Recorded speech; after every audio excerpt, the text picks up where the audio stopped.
Hello, hello, hello. This is the Anonymous Reality TV blogger. Hope you guys are having an amazing day. Today I'm going to review Love Island Season 3, Episode 15, and we are still in Casa, Amor week, Day 3. So basically the episode picks up kind of where we left off, where the OG guys in the villa are celebrating with the Casa Amor girls with their little party and everything. Everybody's kind of getting on. Of course, the girls got all of the footage and everything that they needed to see that the guys, who was acting up, which was primarily Ryan and Nicholas. And so then from there, Taku has a conversation with Aisha, basically reiterating that he's going to be all in with her essentially and that they have like the best connection. And so then right after that, in the middle of it actually, Michaela pulls, Taku aside to talk, and they go by the swings, and she's basically like, I thought that you were into me, and I feel like you basically led me on. And then she started to cry a little bit, and, Taku's saying basically that he's sorry, that he wished he would have done some things a little bit differently and everything else, but that, he had stronger feelings for Aisha. And so I knew this was going to end. I knew, this is going to foreshadow something bad. So then after that, it shows, everybody getting ready for bed. It shows how Courtney's over Nick. And then it shows Brianna throwing Courtney's pillow on the ground. And the OG guys going to bed. So, of course, Aaron, Mitch, and Chris do not sleep with anyone. And Nick sleeps with Brianna, and Ryan, of course, sleeps with Taylor. And so, and we already knew that was going to happen. So then we go to the next morning, and the OG girls from the villa at Casa Amor, they have a debrief in terms of how they feel about their relationships. And so essentially, Jess said that she feels confident with her situation, that she hasn't seen anything that would have her question her thing going on with Aaron. Tina pretty much said she's all in on Mitch, and she hasn't really seen anything that would cause her for concern. And so really it's just mainly Lexi and Courtney that kind of feel a certain kind of way. And then they switch back over to the main villa where Ryan and Taylor are talking and just really talking about how much they're into each other, how much they like each other. And Ryan keeps reiterating in these confessionals that he's trying to do what's best for him and that he really wants to select her and choose her and this and that. And so then we get to Taku, and Taku and Aisha have a chat. And, it's I already looked from the way that they were sitting in this chat that was about to happen that it was not going to go well. And I knew it wasn't going to go well. So basically he wanted to have a chat with, Aisha to see how she felt about the Michaela situation, which I don't know why. But basically Aisha flipped it and was like, I don't know if I can move that fast in this villa. And I'm having doubts about all this and this and that. And I think we're better off just friends and this and that. And I'm like, oh no, here we go again.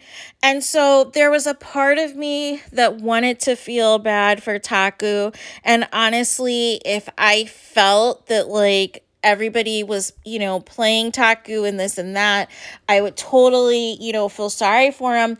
But Michaela was genuinely interested in him, genuinely. It wasn't fake. It wasn't to stay in the villa like Emily did. Aisha, I felt, she kind of reminded me of Leslie from Love Island USA season 3, where she wasn't necessarily interested in anybody, but she would do whatever it took to get the camera time and secure herself into the villa. And I think that was the same approach that Aisha had, which was, she was down to be in this triangle storyline because it gave her camera time. But once it came down to it, as it's the last day and the guys would be making a decision, she wanted to make sure with Taku basically that it wasn't going to be anything more than friendship between them. And so with that, it's like, I feel like Taku could have managed this situation better.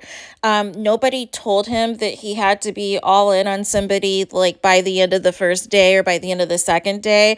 I think he should have split his time truly getting to know both Michaela and Aisha equally, so that even if he was feeling initial stronger feelings for Aisha that could potentially have just been more so of a sexual attraction, he could have at least still pursued things with Michaela and gotten to know her to see if there was something of substance there between the two of them. He just completely kicked her to the curb, to where there was no opportunity for her to even, show Taku what he's missing. Like, he just completely removed himself.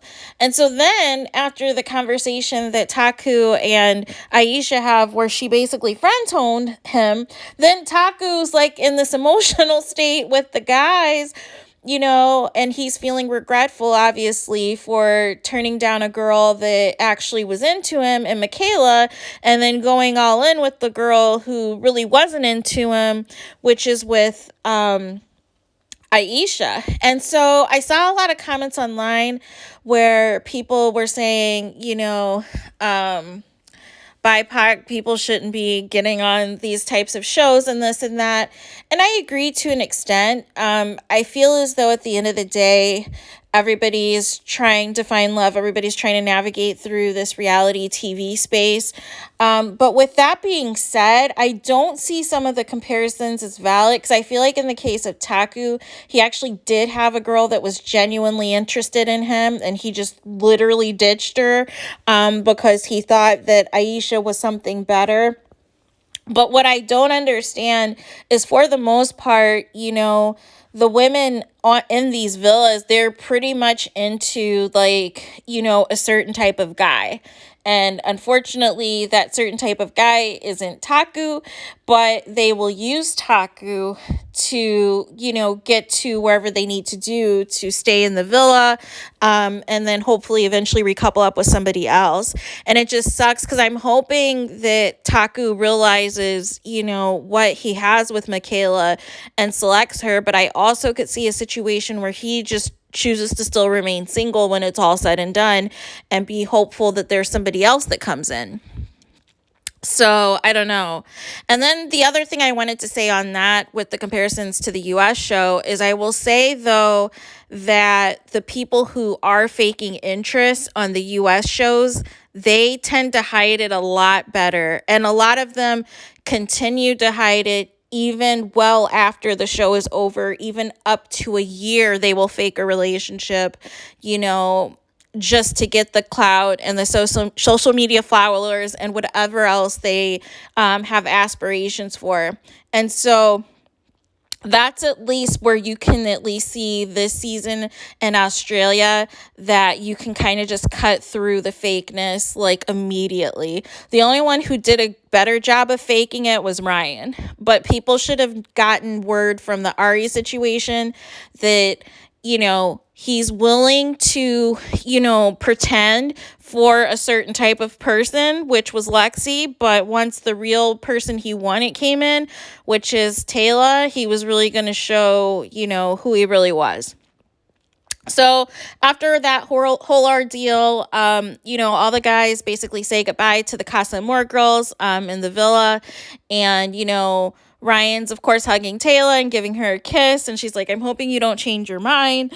And then Mitch is saying something goofy in the confessionals, talking about Ryan has done a 360 and a 180. And I was like, dude, like, let's get it correct. Like, what are we talking about? I just can't take him seriously with him trying to be the moral police all of a sudden. But anyways, the OG girls back at Casa Amor, they get a text message basically that the boys are waiting for them, but they have no indication in terms of if they meant the OG Villa boys or if they meant the new Casa Amor boys.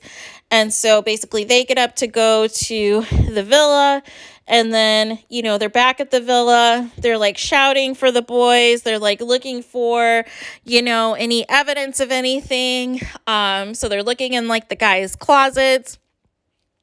Lexi's walking around seeing if there's any of the girls' stuff. And she's like, oh, I'm glad that none of the hose stuff is here. Or I would have burned it or something, she said. And I was just like, Lexi, girl, like she totally sees the thing. This is what I feel like is gonna happen. She probably is more mad at the Casa Amor girls than she is at Ryan, and she needs to be focused in on being mad at Ryan and moving on from him. But that's neither here nor there. So anyways, the girls, they go out and they're hanging out, trying to figure out, what's going on, that they got a text message that the guys were coming, and then they get back to the villa and it's empty and there's nobody there. So they're trying to suss out like what's happening. And so they get another text basically indicating that the guys are on their way and they're about to come in. And so then we get back from break, and then the guys come through and they start, the Casa Amor guys, they start, just grafting immediately and, start hugging and kind of greeting all of the girls. And, the girls right away are asking who's interested in who. And, so Shane, he's like a fashion designer, and they're like, oh, are you wearing your own clothing? And he's like, no, I'm wearing Louis Vuitton. So I was like, ooh. So, and pretty much for the most part, most of the guys were either into Courtney, they were into Lexi, a couple were into Zoe as well, and a couple were into Jess. But for the most part, it was mainly Lexi and Courtney, I think, with just everything that has taken place. So they were kind of the main ones they had their eye on. And then it was interesting because, Brent was on there, and he's the brother of Grant from, season 1. And so that was already crazy, and it already was a red flag for a lot of the girls. And Courtney was like, yeah, your brother's a dickhead, basically. And so they were just not seeing it for him. So I would be shocked if he makes it to the villa, because they just seem turned off with that little tidbit.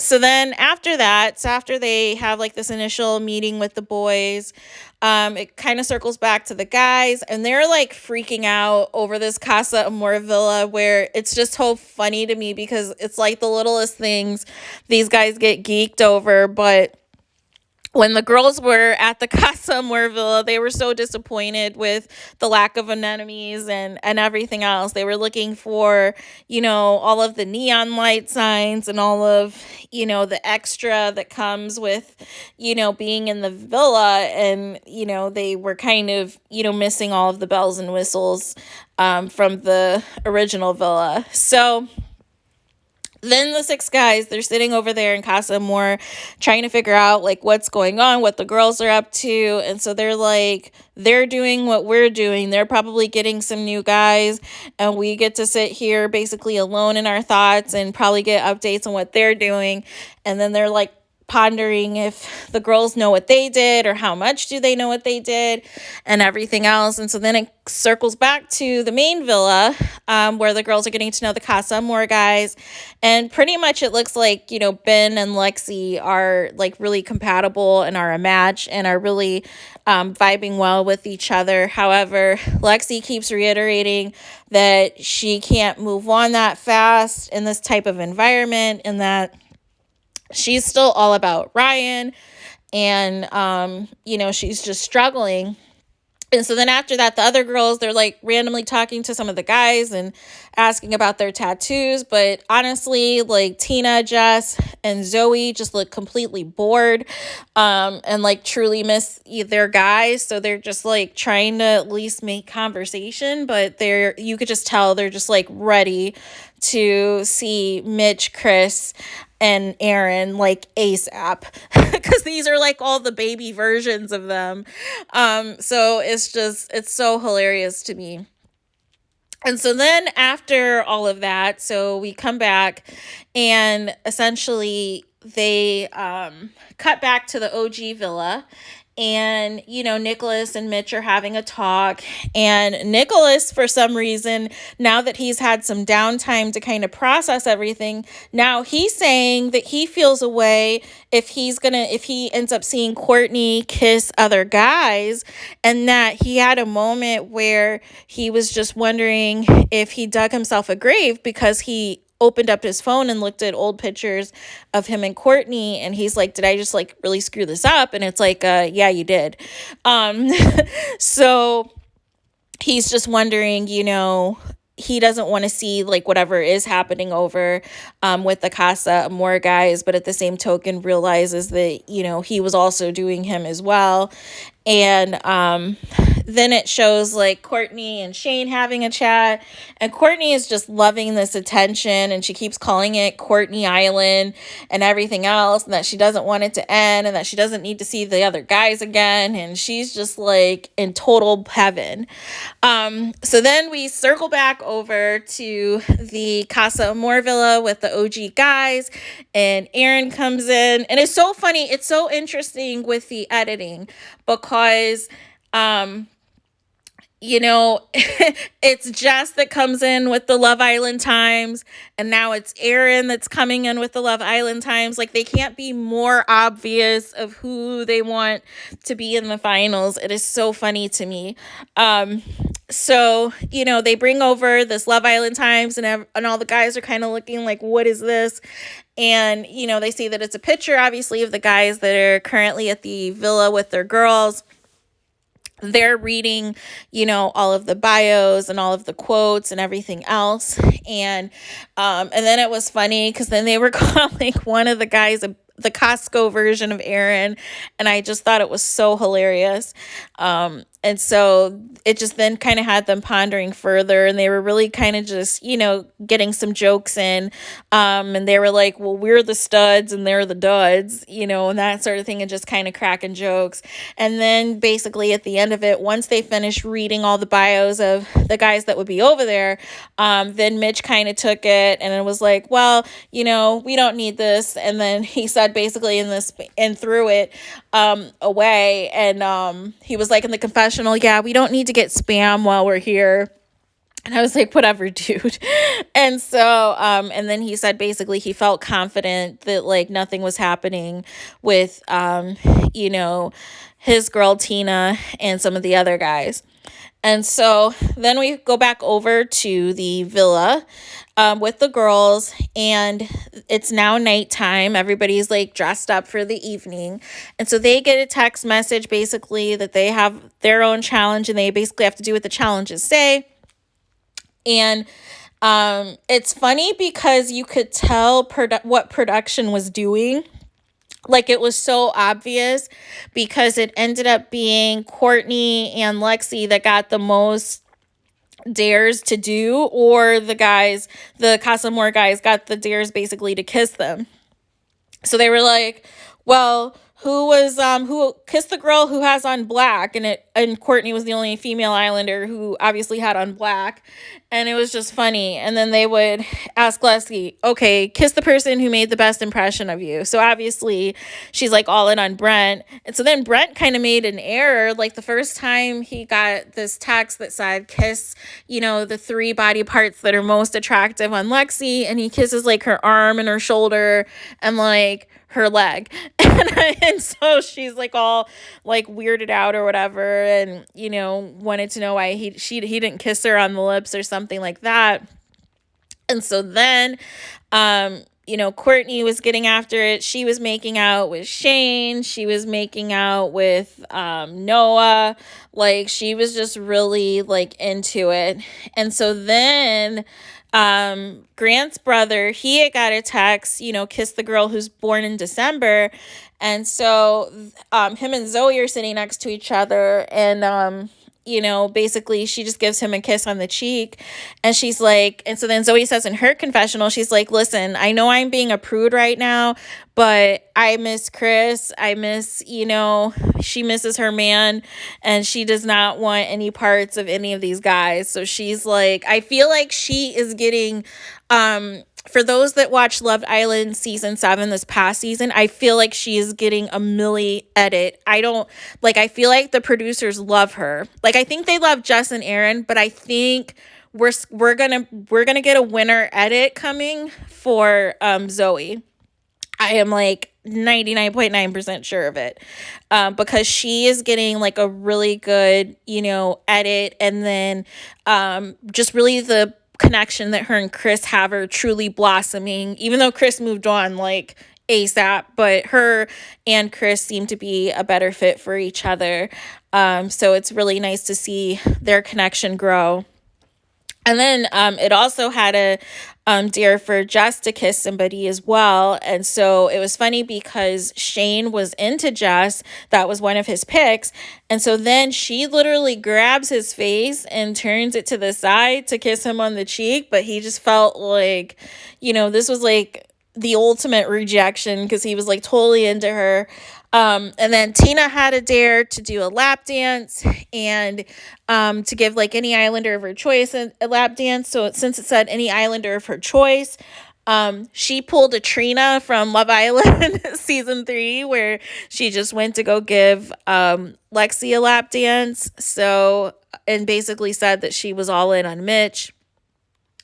And that was it from there. So then Lexi and Brent kiss a couple of more times. And so then basically after the game is over, Lexi and Courtney, they're like so happy that they have all these guys here in the villa, and they're happy to be kissed by all these new boys that are, here for Casa Amor week and everything else. And so then, some of the Casa Amor guys are basically saying, now they know where they stand with the ladies based off of this game, based off the ones who would kiss them versus the ones who kissed them on the cheek and wouldn't go there, even though it was only a game. And so then after that, it then shows, Lexi basically from going on this high of, kissing Brent and having this connection with Brent. And then, her and Brent are talking by the fire pit, and just really, she really likes him. And, Brent asks her to scoot over because he said that he felt like he was yelling at her. So, he's trying to really graft kind of hardcore to like really let Lexi know like what he's bringing to the table, and that he needs to leave Ryan alone and everything else. And so then after they talk, Lexi goes back into the dressing room, and she's in there talking with Jess, and she's like, I like Brent, but I just keep feeling guilty that I'm doing this already to Ryan. And so Jess was basically telling her, like, you can't look at it from this perspective in this type of environment. Like, we only have a couple of days and things move a little bit quicker in this type of setting. So you can't feel any guilt. Like, you have to just kind of go with the flow of everything. And so then Lexi asked Jess if she would be able to suss out if, Brett's really a good guy or not. And so Jess basically told her she would let him know if, there was some red flags or something she needed to be worried about. And so then after that, you know, and this is where it's gonna be funny, because I see what the setup is, that they're gonna give Lexi this angel edit, even though she also kissed some people too. But it basically shows Lexi basically going from this high from meeting these new boys to kissing on Brett and having these really good talks with Brett, to then her being alone and then being sad in the bedroom, and then opening up her nightstand drawer of the compatibility questions that she had for her and Ryan, and just basically her saying that she still misses Ryan, but then the connection but then the diary room confessional switches back over to Ryan, and Ryan's still adamant, like, hey, I'm still all about Taylor. Like, this, I've got to do what's best for me. I got to do me. Like, he's just already, like, checked out of the Lexi business. Meanwhile, Lexi is already feeling guilty, and it's barely, like, the first 24 hours, and, she can't deal. So, it's just going to be interesting. So, of course, like we saw on the previous episode, from the other day, now tomorrow is going to be fun, because the guys are now going to get the video footage of what is really going down. And I don't know why Mitch is being condescending towards Courtney in the confessional. Like, she has her tongue down this guy's throat and blah, blah, blah. And it's like, but it was okay for Nicholas to do it, right? Like, it's just such a double standard, whenever females do the same thing that guys do. It's like they get more outrage, but then they expect you to be okay with, them embarking in that type of behavior. And so it looked like on the video footage that they showed for Ryan, it showed Lexi looking at the compatibility thing. And I think they probably did that in hopes that they thought that maybe Ryan would feel guilty. But I feel like even if Ryan does feel guilty, he's still pretty much all in with Taylor. So unless something drastic happens. And so then Taku, he's all like, oh, this is about to be some drama and blah, blah, blah. So I don't know. We'll see what takes place. But and then I think Aaron made a comment that they like rewatched one clip like 5 different times. So I wonder which portion of the clip that was, because I am very curious. So that was pretty much the end of that. I'm hoping tomorrow's episode will technically, I guess, in Australia, it would technically be today, later this evening, but I'm hoping that we get back to the recoupling by the end of the episode, but I feel like they're going to stretch it to Monday, but I'm hoping we can at least get it Thursday, so that way we can see who recouples with who, and then have like a nice teaser going into the weekend of the fallout of Casa Amor, specifically for Ryan and Lexi and Courtney and Nicholas. Like, I'm hoping that's how they do it, because I think that'll add like to the suspense and the excitement of seeing like the drama that's going to unfold after. So I don't know. I'm hoping we get to the recoupling by the end of tomorrow's episode, but I'm hoping, but I have a feeling they're going to stretch it out till Monday, because for the most part the main recouplings have all been on Monday's episode. So I guess we will have to see from there how that goes. For me, like, overall, I knew, like, here's the thing on Ryan. Somebody who's admitted and has a spreadsheet of the 500 women that they've slept with, that should tell you that they'll move a certain way, and you may be a type for them, but when their actual type, that they deem as somebody better than you, comes along, they're going to ditch you. And that's exactly what he did to Ari in favor of Lexi, and that's what he's doing now to Lexi in favor of Taylor. So that's all it was. And so I don't understand why Lexi thought that this wouldn't happen to her. And as for Taku, I think that hopefully he wakes up and chooses Michaela when it's all said and done at the recoupling. But I have a feeling, and it wouldn't shock me if he remains single, and self-sabotages. So, that definitely is a possibility. As chaotic and Courtney and Nicholas have been, I actually see a scenario where they actually would get back together. It would not shock me at all. But at the same token, after looking at Courtney and how things have been in Casa Amor, it really made me miss Ari, and it just really made me feel a way that Ari didn't get to experience Casa Amor. And I just really feel that extra elimination to dump an extra girl, which ended up being Emily, I really just felt that extra elimination wouldn't have happened if they would have just gotten rid of Emily from the start. And because I just really feel that Ari should have the opportunity to experience Casa Amor. With just everything, she was not dealt the best hand, and everybody that came in basically were into the blondes and into other people. And so she just never really had an opportunity, to get to know anybody.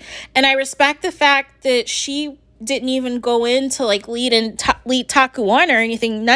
She was the only OG girl who said from the beginning, even though there was initial interest with Taku, that she had more of a type with the other men, that was more on a romantic level. So she never pretended to be into Taku and use him to, be in a couple in the villa and this and that. And then, by the next day, they're moving on to whoever they're actually attracted to. Ari kept it 100, with him from the beginning. And that's the same thing Michaela did with Taku, is she kept it 100 with him.